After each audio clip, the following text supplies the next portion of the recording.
Alors, nous allons ici corriger l'exercice 40, page 151. Alors, c'est un exercice utilisant les taux d'accroissement pour calculer un nombre dérivé. Donc, vous savez que pour trouver un nombre dérivé, vous pouvez soit utiliser un graphique lorsque vous en avez, en regardant les coefficients directeurs de tangente, ou alors, lorsqu'on n'en a pas de graphique, eh bien, il va falloir utiliser le taux d'accroissement. Vous vous souvenez, c'est ce qu'on avait vu avant les vacances, c'est donc assez compliqué. Donc, nous vous demandons de trouver le taux de variation de G entre 3 et 3 plus H. Donc il va falloir utiliser la formule. Alors le taux de variation, vous savez que c'est... alors excusez-moi, mais je suis pas sur la même version qu'avant pour ma vidéo, donc du coup je ne peux pas utiliser ce que j'utilisais d'habitude. Donc le taux de variation de G entre 3 et 3 plus H, c'est G de 3 plus H moins G de 3, le tout divisé par petit h. C'est juste notre formule.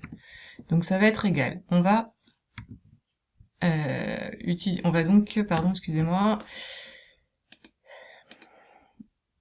va utiliser notre fonction. Donc g de 3 plus h, on va remplacer notre x par 3 plus h dans l'expression de g de x. Donc ça va nous donner 2 plus 1, entre parenthèses 3 plus h au carré. Ça c'est notre g de 3 plus h, moins g de 3. Donc g de 3, on peut peut-être le calculer de tête, hein. G de 3, on remplace notre x par 3, ça va faire 2 plus 3 au carré, c'est-à-dire 2 plus 9, c'est-à-dire 11. Et donc on divise toujours le tout par h. On continue notre calcul, c'est donc égal à... Alors, 2 moins 11, ça va nous faire du moins 9, on peut peut-être l'écrire déjà là. Et ensuite, on va développer notre 3 plus h au carré. Alors pour 3 plus h au carré, je crois me souvenir que vous étiez un petit peu fâché avec les identités remarquables, donc on va faire sans les identités remarquables, donc c'est 3 plus h facteur de 3 plus h. Donc j'ai pas beaucoup avancé. Et je divise par h. Je continue mon calcul, ça fait... Au numérateur, on va faire la double distributivité, donc moins 9, plus 1. Alors 3 fois 3, 9, 3 fois h, 3h, h fois 3, encore 3h, puis h fois h, ça nous fait du h au carré. On a juste fait la double distributivité, hein. 3 fois 3, 3 fois h fois 3, h fois h. Et on divise toujours par h. On simplifie. Moins 9 plus 9, ça va s'en aller. Il va donc nous rester 3h plus 3h, c'est-à-dire 6h. Pardon, il faut mettre ça sous la forme toujours d'une fraction, pardon. Donc au numérateur, il va nous rester 6h plus h au carré, et on divise par h. Ensuite, on continue notre calcul, en simplifiant. Donc on va simplifier, c'est-à-dire qu'on va tout diviser par h. Ça fait déjà plusieurs fois qu'on fait cette manipulation-là.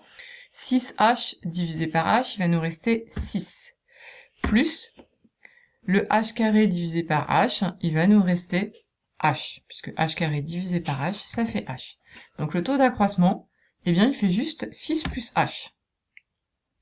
La question suivante, donc là c'était la question petit a. La question petit b, on demande de montrer que g est dérivable en 3 et de calculer g' de 3. Donc vous occupez pas de montrer que g est dérivable en 3, en fait ça veut juste on va juste chercher à savoir si qu'est-ce que va devenir notre taux d'accroissement lorsque h tend vers 0. Donc si h est très très proche de 0, vous considérez dans votre tête que h c'est 0, et bien 6 plus h, ça va devenir 6. Donc lorsque h se rapproche de 0,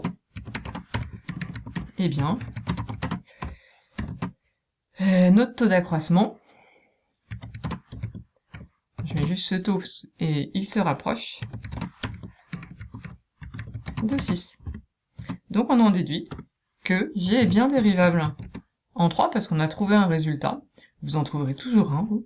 Donc g' de 3, ce qui m'intéresse, trouver g' de 3. G' de 3, c'est la réponse de notre taux d'accroissement lorsque h est très très proche de 0.